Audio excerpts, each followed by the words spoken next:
எல்லாருக்கும் advance happy new year. என்னடா இது நியூ இயரே முடிஞ்சிருச்சு, இவங்க அட்வான்ஸ் ஹாப்பி நியூ இயர் சொல்றாங்களே தானே யோசிக்கிறீங்க. என்னங்க பண்றது, இது நியூ இயருக்கு முன்னாடி நாள் எடுத்த வீடியோ, அப்ப அப்படிதானே சொல்லணும். நியூ இயர் அன்னைக்கு கரெக்டா ஒரு மேரேஜ் ஃபங்க்ஷன் கும்பகோணம் வரைக்கும் போகணும். அதனால முன்னாடி நாளே விளக்கேத்தி பூஜையெல்லாம் பண்ணிட்டு அதுக்கப்புறம் தான் கிளம்பணும். வீட்டுக்கு அம்மிக்கல் வாங்கி வைக்கணும்னு எனக்கு ரொம்ப நாளா ஆசை. விலையை மட்டும் கேட்டுட்டு வாங்காமலே வந்துருவேன். மகாபலிபுரம் பக்கம் போனா வாங்கிக்கலாம்னு நினைச்சுக்கிட்டே இருந்தேன். அது இன்னைக்கு நடந்துருச்சு. அந்த காலத்துலலாம் ஏதுங்க மிக்சி கிரைண்டர், எல்லாமே கையில அரைச்சுதான் செஞ்சாங்க. ஆனா அவங்களுக்குலாம் கை கால் வலி எந்த வலியும் இல்லாம ஆரோக்கியமா இருந்தாங்க. ஆனா இப்ப நம்ம 30 வயசு கூட முழுசா ஆகல, அதுக்குள்ள 308 நோயோட சுத்திக்கிட்டு இருக்கோம். நம்ம வீட்டு வேலையை செய்ய முடியாம அதுக்கு 2 ஆளா போட்டுட்டு அதே வேலையை காசு கொடுத்து ஜிம்ல போய் செஞ்சுட்டு வரோம். என்னத்த சொல்றது.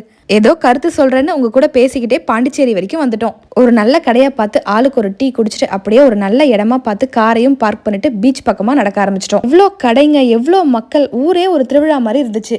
வேர்க்கடலை மாங்கான்னு சாப்பிடறதுக்கு தேவையானதெல்லாம் வாங்கிட்டு பீச் பக்கம் போயிட்டோம். மொத்த நியூஸ் சேனலும் அங்கதான் இருந்தாங்க. பட்டுன்னு அந்த ரிப்போர்ட்டர் என் கையில மைக்க கொடுத்து பேசுங்கம்மான்னு சொல்லிட்டாரு. வாய்க்கு வந்த ஒரு 4 வார்த்தையை பேசிட்டு அப்படியே அங்கிருந்து கிளம்பிட்டோம். இன்னொரு சூப்பரான வீடியோவோட நாளைக்கு மீட் பண்ணலாமா?